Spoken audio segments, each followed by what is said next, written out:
What's up everyone, Jep here, and today I'm answering questions that you guys sent over to me. You guys wanted to learn more about me, so here we go. And starting off with the very first question coming from Taco, and he says, what's it like being a paramedic? Ooh, tough question. Okay, so for those of you that don't know, my full-time job is I'm actually a paramedic, and then I do YouTube as a part-time, thing, in hopes that one day it takes off. What's it like being a paramedic? Well, to be honest, it kind of sucks. Just gonna, say this bluntly, it kind of does suck. Well, it kind of depends. If you are a paramedic that's either working for the city or for a private ambulance company, odds are you're very underpaid for the work you do, and you see a lot of awful things. You truly do. So right now, I'm not on the ambulance anymore. I actually work in a children's hospital in the emergency room in Cleveland, Ohio. So, like a bigger city, and it's got some bad stuff going on. But yeah, I work in a children's hospital right now in the emergency room, and I honestly love that. I love that aspect. Working on the squad, it was really hit or miss, because most of the time you were dealing with, people who didn't need to take the ambulance, people who are abusing the system, and they're so fat, so obese that you had to carry them from the attic, and my back hurt all the time, and it honestly kind of sucked. But then, the other part of the job is you are dealing with the worst of humanity. You really are. Like, I'm talking, just from the top of my head, from stuff that I've done with shootings, stabbings, taking bodies off nooses, picking up bodies that have been there for a couple weeks. Let's see what else. Sexual assaults, rapes, just literally abuse, like the worst thing you could think of. Car accidents, multiple deaths. Like, I don't think there's a lot of awareness on mental health for first responders, because I'm gonna be real, man. Police, fire, EMS see awful things almost every single day, and it's kind of like war. Now, not in the same aspect of soldiers literally having to take someone else's life and deal with that and witness like those horrors that war has, but it is a stress and a awful thing almost every single day. And it's something that you have to be someone who's able to distance yourself or depersonalize the person in front of you. If you want to become a paramedic, I would recommend either joining a fire department, and if you don't want to join a fire department, you might as well become a nurse, because you're going to be paid double than what paramedics make. Paramedics make awful money. I was making $12 an hour as an EMT, $15 as a paramedic when I was on the squad, so awful.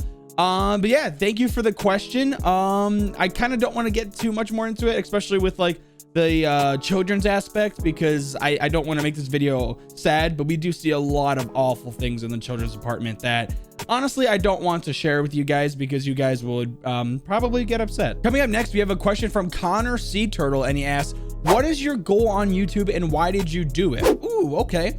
So, well, this leads into my job thing. I would want YouTube to become a full-time career.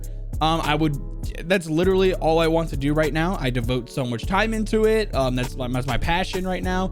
And I think I'm getting pretty good at it. Like, I'm getting decent at editing and, getting more confident from the camera and learning how to ramble better, like what I'm doing right now.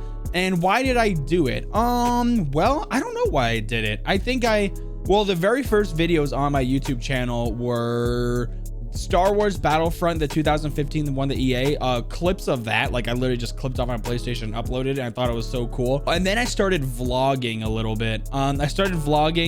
And it was so bad. Those videos are unlisted. You're not gonna go see them because I don't want to embarrass myself. They are really bad. Trust me, they are. And then eventually I was like, well, I play Rainbow Six Siege almost every single day. Why don't I try Rainbow Six Siege videos? I've been making Rainbow Six Siege videos for a little over a year now, like regularly, and we're only at 3K subs. So it's a grind. Eventually be able to maybe move on from Rainbow Six Siege, and maybe once I get big enough, maybe Rainbow Six Siege dies or whatever. I would like to be able to play multiple games that I actually want to play, because sometimes, let's be real, you don't want to play Siege. Like, you just don't. But for a content creator, you have to play Siege, right? You have to make videos on it. You have to stream on it, because that's the YouTube algorithm, right? So you can't be switching off and playing a whole bunch of different things, because it's not going to work. So yeah, I would like to be able to get to the point where I could play any game that I want and anyone would watch, Next question comes from VK, and he says, what is your favorite color? Ooh, that's a good one. I think cyan. I think is my current favorite color. For the longest time, it was blue and red.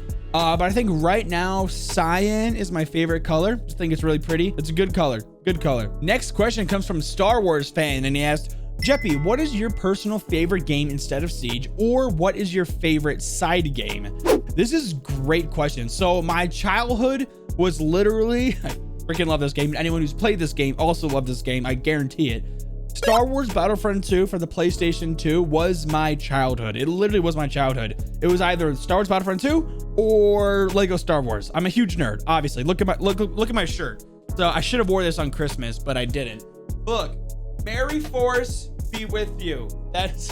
I'm a huge nerd. And honestly, the game that I enjoy most playing besides Siege probably has to be EA Star Wars Battlefront 2. I know that might sound lame to you guys, especially when other games out there are like Rocket League, Call of Duty, you know, Phasmophobia, Among Us, like other like really awesome games. But I love Star Wars so much that when I immerse myself in the battlefield and I'm fucking like Darth Vader or Anakin or Luke, or, you know, and I'm just slaying down enemies, such a great feeling. It really is great. Thank you Star Wars fan for the question. And look at that, Star Wars fan was when I asked that, and all I did was talk about Star Wars for the past 2 minutes. Next question comes from Jared Stand-in Grant, and he asked, what's going to be your main focus point with Siege videos? For example, Coconut does tips and tricks, Reaper does game strategies, Rogue9 does game stats, etc.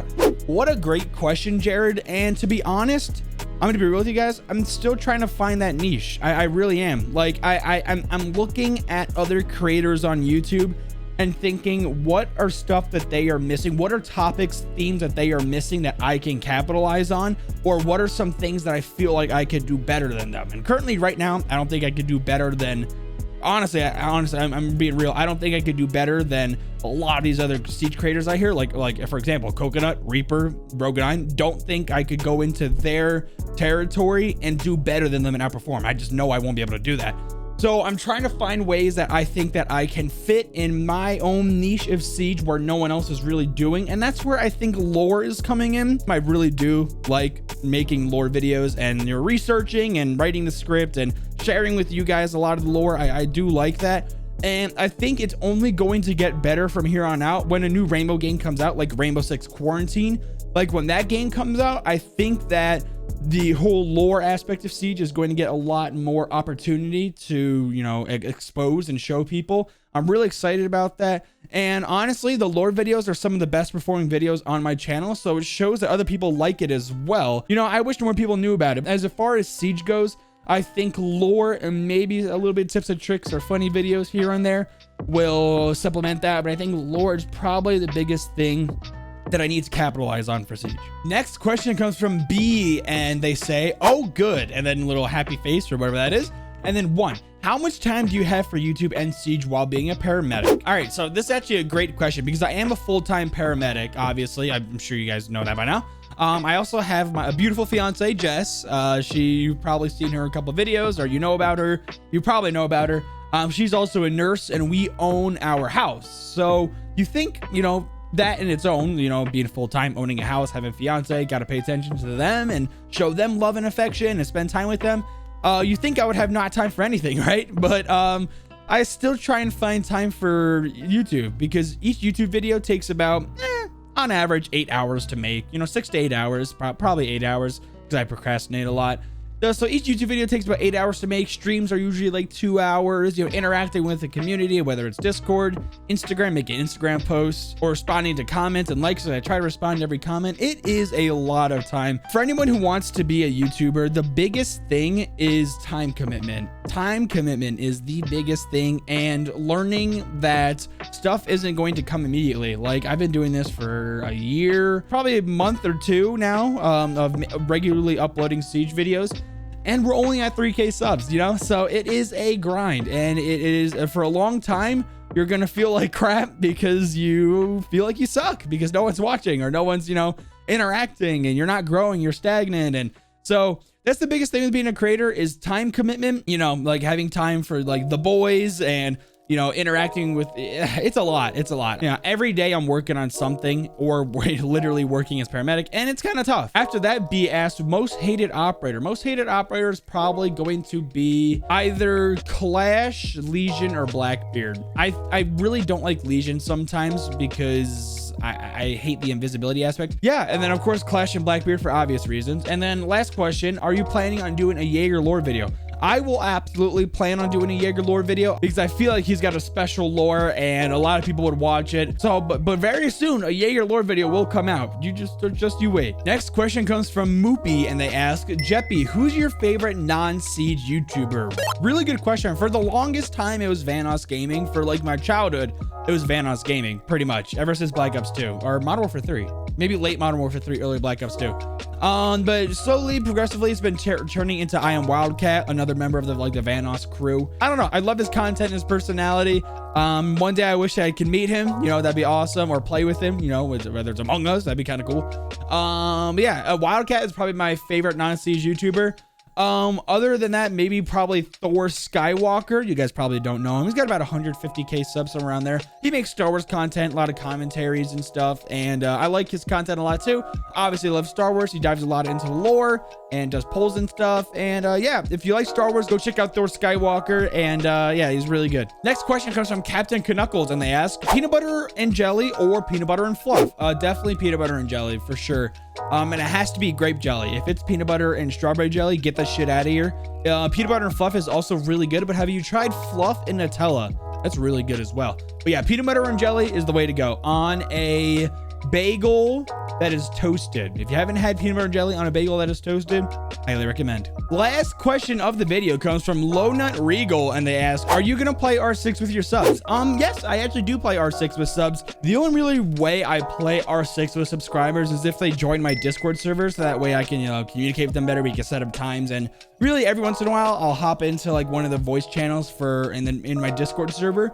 And, you know, I'll send a ping out, anyone want to play Siege, and then people will come in and play with me, whether it's ranked or unranked or casual, whatever. I don't care, or custom games if I'm filming for a video. If you really do want an opportunity to play with me, I suggest joining the Discord server. Link for that is going to be in the description below. That's the best chance you're going to have to be able to play with me and be on voice comms. Join the Discord server, please. Well, that's going to be the end of all the questions. Thank you all so much for anyone who did ask a question. But yeah, I hope you guys got this inside look of kind of who I am. I know I didn't go too personally in depth. Maybe if we do more Q&As in the future, we can kind of talk a little bit more about personal stuff. I also talk a lot when I stream, so if you want to know more about me and see who I am and stuff, join the streams. I stream here on YouTube. Now with all that being said, Jeppy out.